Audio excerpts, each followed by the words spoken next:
Welcome back to big debate. Yes Taduri గారు, ఏంటంటే మీరు కూడా అడ్వకేట్.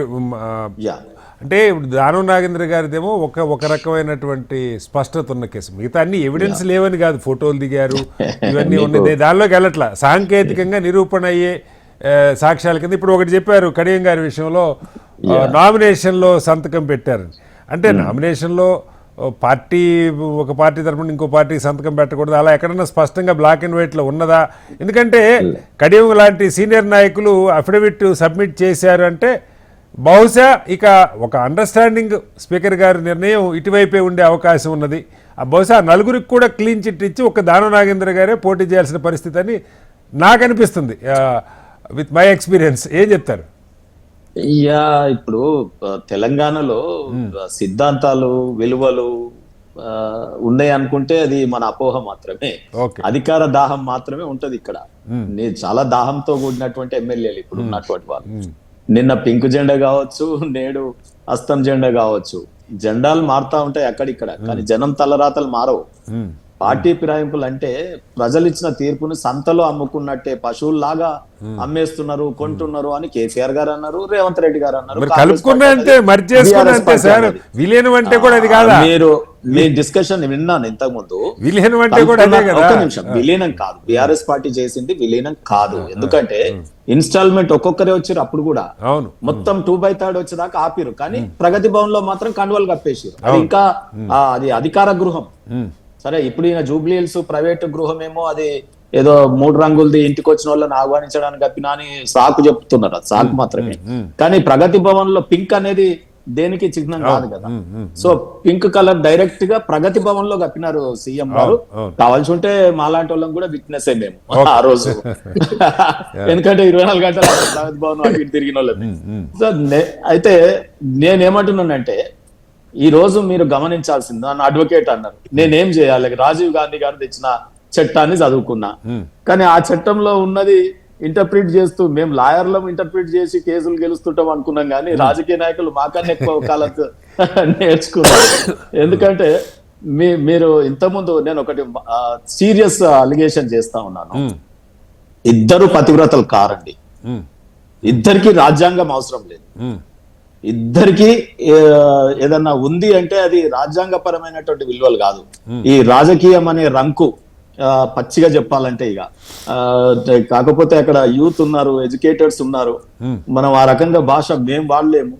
సో కాకపోతే ఏంటంటే ఈ రోజు మాత్రం ఇద్దరికి కూడా రాజ్యాంగ విలువలు కాదు, ఇప్పుడు రాజకీయంగా లాభం మాత్రమే చూసుకుంటున్నారు వాళ్ళు.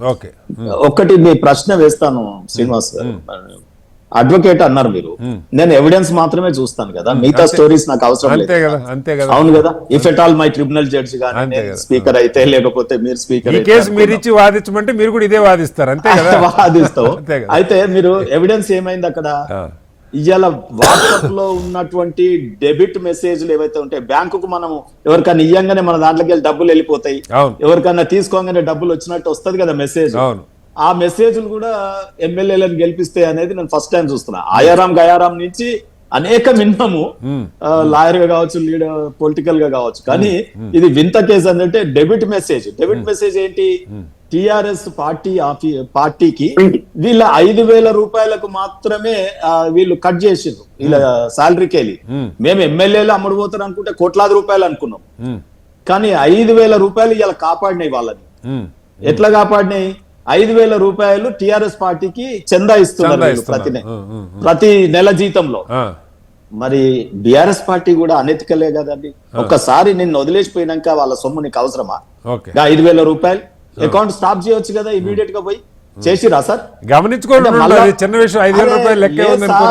రిటర్న్ వస్తే వాళ్ళతో కంటిన్యూ అయిదామని ఎవడైతే అనేది. ఎందుకంటే కేసీఆర్ గారు పచ్చిగా బూతులు తిట్టినటువంటి అనేక మందిని చేర్చుకొని వాళ్ళకి మంత్రులనే చేసిండు అంతే కదా కదా. సో వీళ్ళు పొయ్యి వచ్చినంత మాత్రం వీళ్ళు తిట్టలే కదా కేసీఆర్. పోయిందేముంది కదా. అందులో డైరెక్ట్ గా పల్లరాజేశ్వర రెడ్డి గారు హుజూరాబాద్ ఎన్నికలలో అన్నారు కదా, మేము మొరిగే కుక్కల్ని మా దొడ్లే కట్టేసుకుంటాం, అవతల ఉండనీయము అని. అంటే బయట ఎవడన్నా గట్టిగా మాట్లాడితే వీళ్ళని తిట్టినా సరే వాళ్ళని తీసుకొచ్చుకొని కట్టేసుకుంటారు, మంత్రి పదవులు ఇస్తారు. రెండో విషయం, మీరు individual case to case individual persons ఆలోచిస్తే మీరు దానం నాగేందర్ది అంటా ఉన్నారు. మీరు ఇప్పుడు డెబిట్ దానం నాగేందర్ డబ్బులు ఎమ్మెల్యేవి 5,000 రూపాయలు వీళ్ళు తీసుకున్నారంటే వీళ్ళు యాక్సెప్ట్ చేసినట్టే కదా మా టీఆర్ఎస్ ఎమ్మెల్యే. మరి ఇంతకన్నా ఇంకా వాళ్ళు ఆర్గ్యుమెంట్ ఏముంది సార్ ఇక్కడ? ఎవిడెన్స్ అయితే దానం నాగేంద్ర కూడా అనుకూలంగా ఎవిడెన్స్ ఉందంటారు. ఉన్నది కదా. నన్ను లాయర్ గా అన్నారు మీరు, లీడర్ గా. బీజేపీ పార్టీగా అంటే మేము రాజీనామా చేసి రావాలిరా భయ్, వెన్నుముక్కున్నోళ్ళే రావాలి, రావాలి, ప్రజల తీర్పు మళ్ళోసారి తీసుకొని రావాలంటాం. మంచి మంచి వాళ్ళు రాజగోపాల్ రెడ్డి గారు కావచ్చు, ఈటల రాజేందర్ గారు కావచ్చు, మంచి పేరున్న నాయకులని మేము ఆ రకంగా రాజీనామా మళ్ళీ గెలిపించుకున్నామా, ఓటమి చెందినామా, అది అనవసరం. వాజ్పేయి గారి ఇలా జయంతి, వారి శుభాకాంక్షలు మీకు మన ప్రేక్షకులకి ఇక్కడ ఉన్న వాళ్ళకి తెలియజేస్తూనే నేనేమంటున్నా అంటే వాజ్పేయి గారు ఒక్క ఓటుతో ప్రధానమంత్రి పదవిని సైతం మేము వద్దనుకున్నాం. అటువంటి పార్టీ మాకు వీళ్ళని తిట్టాలంటే మాకే నైతిక అర్హత ఉంది, వీళ్ళకి లేదు. అసలు 2/3 ఆయన ఓన్ చేసుకుంటున్నారు కదా, వస్తే కరెక్టే, ఇది ప్రజాస్వామ్యమే అని. వాళ్ళు మమ్మల్ని అలిగేషన్ మీరు మహారాష్ట్ర చేయలేదా, ఇది చేయలేదా అంటే అవన్నీ 2/3 కదా. మరి నేనేమంటున్నాంటే ఒక్క నిమిషం అయితే శ్రీనాన్న, నేను లాస్ట్ మీకు చెప్తా ఉన్నాను కంప్లీట్. నేనేమంటున్నా అంటే ఇలా ఇండివిజువల్ ఇన్స్టాల్మెంట్ గానే తీసుకున్నారు, ఒక్కొక్కరే వచ్చారు బీఆర్ఎస్ పార్టీలో, ఒక్కొక్కరే కండువలు కప్పుకున్నారు. 2/3 అయిపోయిన తర్వాత విలీనం చేశారు. ఫస్ట్ టైం ఆయన ఏమన్నాడంటే తెలంగాణ స్థిరత్వం కోసం మాకు పరిపాలన చేత కాదని అంటారు అని చేర్చుకున్నా అని తెలుగుదేశాన్ని దారుణంగా 15 ఉంటే 12 మందిని తీసుకొని పార్టీనే ఖతం చేసాడు. సిపిఎం పార్టీ ఒకరు ఉంటే ఖతం చేసేసి, సిపిఐ ఒకరు అనుకుంటా వాళ్ళు ఖతం చేసేసి, తర్వాత కాంగ్రెస్ పార్టీ అయితే ప్రతిపక్ష హోదా లేకుండా పాపం ఒక దళితుడు కనీసం సీఎం ఇస్తా అని ఒక దళితుడు అక్కడ ప్రతిపక్ష హోదా అనుభవిస్తుందని చెప్పి ఆయనని కట్ చేసిండు. అది ఇంకా ఎంత క్షుద్ర రాజకీయం అంటే ఆ రోజు శ్రీనివాస్ యాదవ్ గారిని ఒక్కడే వచ్చినప్పుడు ఇచ్చిండు కదా, మీరు చక్కగా అడిగినారు, దాని సమాధానము మా చెప్పలేదు.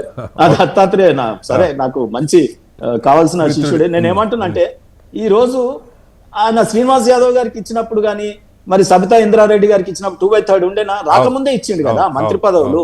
కాకపోతే నేనేమంటున్నా అంటే కేసీఆర్ బూట్లలో కాళ్ళు పెట్టి నడవాల్సిన అవసరం రేవంత్ రెడ్డి గారికి లేదు. కానీ ఇక్కడేమో సీనియర్ మంత్రులు నేను బెదిరిస్తున్నారు కదా, ముఖ్యమంత్రి పదవి రేపే పోతుంది, ఎల్లుండే పోతుంది అని ఆ రోజు కేసీఆర్ బెదిరించే, కేటీఆర్ బెదిరించే, వాళ్ళ దాంట్లో ఉన్న సీనియర్లు ఎప్పుడు కూలేస్తారు అని ఉండే, నా అవసరం నాది అన్నట్టు